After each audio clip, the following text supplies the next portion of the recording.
July 21st, 1997. A woman walks into a police station in a small Russian city. She says there are people living underground, not metaphorically, underground, beneath a garage, 9 meters down. The officers don't believe her. Remember that. But she starts naming names, missing women whose files were sitting in a drawer because nobody had looked very hard. Women chosen precisely because nobody would. The officers drive to the address. They find the garage. They find the hatch. They find the ladder going down. At the bottom, 2 women, blinking in the light like they'd forgotten what it was. Both of them had the same word tattooed on their foreheads: slave. The investigators were experienced men. They had seen things, but not this, because this wasn't chaos. This was organized. Sewing machines bolted to a table, bunks, a pulley system for supplies, metal collars chained to the walls, and a ladder wired to 380 volts, enough to kill anyone who tried to climb out without permission. The man who built this lived 3 blocks away. He collected unemployment every week. He had a girlfriend. His neighbors thought he was growing cucumbers. His name was Alexander Komin, and what he built beneath that garage is one of the most disturbing things you will ever hear. Part 2. Alexander Komin. Vyatskaya Polyani, a factory town of 50,000 people in the Russian interior. The kind of place the world forgot about after World War II. Alexander Komin was born there in 1953 and never really left. His childhood was ordinary on the surface. Underneath, not quite. His father had epileptic episodes and came at his mother with a knife. His mother was, by all accounts, vindictive and cold. Komin grew up angry, small for his age. He sniffed industrial solvents as a teenager because, he said, they made him feel powerful. He bought a telescope, not for the stars, to watch women undress through their windows. In 1971, he got into a fight outside a bar, picked up a bottle, hit 2 men across the head. Both were seriously injured. Komin was 18. Instead of the army, 3 years in an adult penal colony. And that is where everything changed. In that colony, he met a man. We don't know his name. What we know is what he had done. He had kept homeless men in a basement, forcing them to paint icons and pictures he sold for profit. A small, illegal slave operation. And he talked about it. Komin listened. By his own account, it was the first time he had ever imagined a human being with absolute power over other human beings. He filed it away. After prison, he trained as a tailor, dreamed of being a designer. But in a dying provincial town, there was no market for that. He worked as an electrician, a watchman, a boiler stoker. He married. His wife got pregnant. A medical exam revealed Komin was infertile. The child wasn't his. After the divorce, he would wander through parks and stare into baby carriages. When mothers pulled their children away, he said the rage that rose in him was almost uncontrollable. He remarried. That ended too. In the settlement, he insisted on one thing: the garage. By 1991, Komin was pushing 40. No career, no family, no status. Just a memory of a story told by a prisoner 20 years earlier. And a garage at the edge of town. With the Soviet Union collapsed and the rules dissolving faster than anyone could track, he decided it was finally time. Part 3. The bunker. He recruited one partner, a co-worker named Mikheyev, an engineer, a man who did whatever Komin told him. They dug beneath the garage floor, mostly at night. Buckets of earth hauled up by hand, 9 meters straight down. 4 years. By the end of 1994, it was ready. 2 rooms, 15 square meters. Walls lined with mattresses for soundproofing. Electricity, ventilation, bunk beds. 2 sewing machines bolted to a table. And the ladder. The only way in, the only way out. Wired to 380 volts. He also attached 2 gas canisters to the frame. If police ever came, 1 switch. Everyone inside, every piece of evidence, gone. Now he needed someone to put in it. Weeks walking the city, the market, the train station, looking for a young woman. January 13th, 1995. 33-year-old Vera Telpayeva, near a school. Komin offers her a drink. New Year celebration. She says yes. Vodka laced with clofulene. She loses consciousness.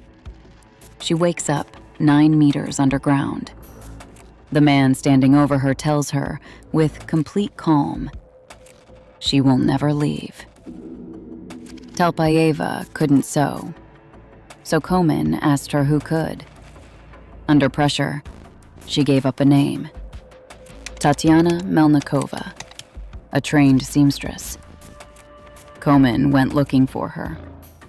On the street, he ran into a man he recognized from prison, Nikolai Malik, who, by an almost impossible coincidence, was Melnikova's boyfriend.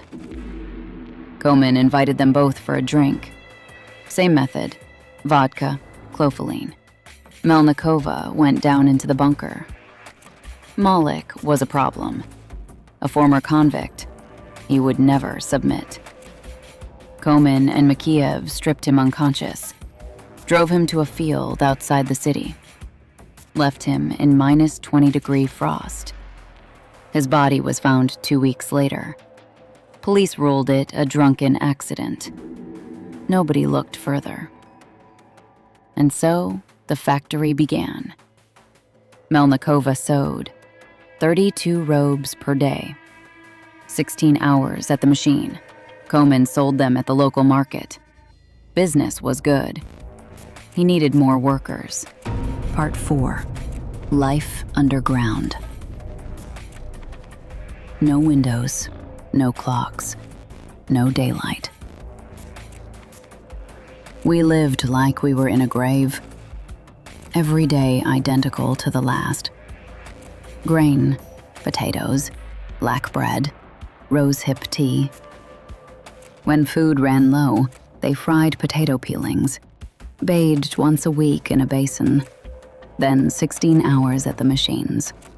Every garment inspected before it left, held to the light, turned inside out, looking for notes hidden in the lining. He never found any, but he kept looking. Every time Komin descended, a flash of light from above. The women locked metal collars around their own necks, placed the keys on the table, then waited. He walked through the room with an awl in his hand, not brandishing it, just holding it, the way another man might carry a pen. Above ground, he lived a completely normal life, collected unemployment every week, had a girlfriend, donated an embroidered icon to the local Orthodox church. The priest accepted it gratefully, had no idea who had made it. Komin even tried to sell a hand-woven Russian coat of arms to the local police department. They turned him down. No budget. He wasn't worried. The robes were selling well. new victims arrived. In July 1995, Tatiana Kozikova. She was different. She watched. She paid attention. She noticed that when Komin came down, he cut the current to the ladder first, which meant while he was in the bunker, the ladder was safe. She waited, then she moved. She and Melnikova pushed Komin into a back room, wedged the door shut, ran for the ladder. Almost made it. He broke through before they reached the top. He beat them until he was covered in their blood. Rubber hose, chain, candle flame held to their hands. Then he offered them a choice. He would cut their mouths open from ear to ear, or tattoo the word slave on their foreheads. They chose the tattoo. He did it himself. Under their eyes, lines like tears. On their noses, a cross. The wounds went septic. The women said nothing. Part 5. Start of the end. January 1997. Komin ran into Vera Telpayeva on the street. She had vanished nearly 2 years earlier, slipped away during a supply run. He smiled, said he was glad to see her, offered her a job, find new victims, sell the merchandise. Good money. She agreed. Days later, she brought a new girl to the garage, 22 years old. Her name was Irina Ganyushkina. That same night, Komin killed Telpayeva. She had demanded money, threatened to go to the police. He forced brake fluid down her throat in front of the other women. She died over 15 hours. Her body went into a hole cut in the ice of the Vyatka River. Now there were 3 women left. But something was different this time. Komin couldn't stop looking at Irina. He was falling in love. Kozikova saw it immediately. She pulled Irina aside. Be softer with him. Make him trust you. Irina started writing him poems. He wept, reading them. He brought her gifts, told her his vision, a vast underground slave farm. Women who would breed and raise workers for him, generation after generation. He had tried to artificially inseminate her with a syringe. She talked him out of it, told him a child couldn't survive underground. The plan was working. He moved her into his apartment, never let her out of his sight. When they passed her parents on the street, he asked for their blessing to marry their daughter. A knife pressed into her side the entire time. Her parents said yes. They had no idea. Then one day, he said something that changed everything. The women in the bunker had become a burden. He was going to fill it with earth, bury them alive, and start over. Irina understood. There was no more time. Part 6. Out of the Darkness. July 21st, 1997. Komin let Irina take her 2-year-old daughter to the pediatrician. Alone. First time in months. She dressed the child, walked to the bus stop, kept looking behind her. He wasn't there. She walked into the police station, started talking. They didn't believe her. She kept talking. She named every woman, every name. An officer looked down at the missing persons photos on his desk. All there, all listed as probable runaways. Nobody had looked very hard. The officers drove to the garage, found the hatch, found the ladder. Irina warned them, electrified, gas canisters on the frame. An officer turned to Komin. If I go down there and die, you'll be charged with my murder. Komin cut the current. They brought 2 women up from the dark, blinking in the light like they'd forgotten what it was. Both with slave tattooed on their foreheads. Tatiana Melnikova, Tatiana Kozikova. Nearly 3 years underground. Komin was arrested outside the garage, Mikheyev shortly after. Komin confessed the same day, calmly, in detail. That night, he tried to kill himself in his cell. He survived. Psychiatrists examined him for months. Their conclusion? Fully sane, fully responsible. At trial, he demanded to be executed publicly. The court gave him life. 4 days after sentencing, he severed his own femoral artery with a makeshift blade. He had studied forensic medicine textbooks in prison to learn exactly how. He bled out on the floor of his cell. Mikheyev served 18 years, died in 2022. Alcohol poisoning. Irina changed her name, left Vyatsky Apolloni, and never came back. Melnikova and Kozikova were free. But freedom turned out to be its own kind of impossible. Nobody would hire them. Both dead within 7 years of their release. Heart failure.